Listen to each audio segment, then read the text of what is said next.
Israel और Iran के बीच की भड़की आग और बढ़ सकती है। ईरान ने इशारों में इसराइल को परमाणु हमले की धमकी दे डाली है। दरअसल ईरान के सुप्रीम लीडर अली खामेनेई के करीबी ने इसराइल पर कड़ा प्रहार किया है। कमाल खारजी ने जोर देकर कहा कि ईरान ने ऑपरेशन ट्रू प्रॉमिस सेकंड से अपनी ताकत का प्रदर्शन किया। इस दौरान ईरानी सेना ने इसराइल पर सैकड़ों बैलिस्टिक मिसाइलें दागी। उन्होंने कहा कि यह इसराइल पर निर्भर करता है कि वे अपनी हमलावर हरकतों को जारी रखना चाहता है तो ईरान उसी के हिसाब से जवाब देगा। इस दौरान खारजी ने क्षेत्रीय तनावों पर ईरान के रुख को साफ किया। इसमें उन्होंने किसी भी तरह के इजाफे का जवाब देने के लिए ईरानी तैयारी पर जोर दिया। वहीं ईरान के परमाणु कार्यक्रम को लेकर खारजी ने बड़ा संकेत दिया है। इससे इसराइल, अमेरिका और पश्चिमी देशों को बड़ा झटका लगा है।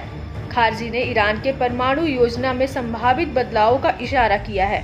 खारजी ने कहा कि ऐसे बदलाव संभव है, खासकर तब जब ईरान को अस्तित्व का खतरा हो। उन्होंने जोर देकर कहा कि ईरान के पास परमाणु हथियार बनाने की तकनीकी क्षमता है। इसको लेकर ईरान को कोई बड़ी मुश्किल नहीं है। हालांकि खारजी ने इस बात पर जोर दिया कि सुप्रीम लीडर अली खामेनेई की ओर से जारी फतवे के चलते ईरान ने अपने परमाणु कार्यक्रम को रोक रखा है। दरअसल अली खामेनेई ने साल 2000 की शुरुआत में परमाणु हथियारों को बनाने पर रोक लगाने का आदेश दिया था। साल 2019 में भी अली खामेनेई ने इसे दोहराते हुए कहा था कि परमाणु बम बनाना और उसका भंडारण करना बेहद गलत है। ये इस्लाम में निषेध है। हालांकि ईरान के पास अभी भी परमाणु तकनीक मौजूद है, लेकिन उसने इससे बचने का संकल्प लिया हुआ है। ईरानी अधिकारी ने कहा कि नीतिगत बदलाव प्रोजेक्टाइल पर भी लागू होंगे। ईरान की मिसाइल ताकत को सब जानते हैं, जिसने अलग अलग अभियानों में अपनी छाप छोड़ी है। उन्होंने कहा कि जरूरत के हिसाब से ईरान अब तक इस्तेमाल की गई मिसाइलों की रेंज को बढ़ा भी सकता है। खारजी ने कहा कि यदि पश्चिमी देश ईरान की चिंताओं को नहीं मानेंगे तो ईरान भी उनकी चिंताओं की उपेक्षा करेगा।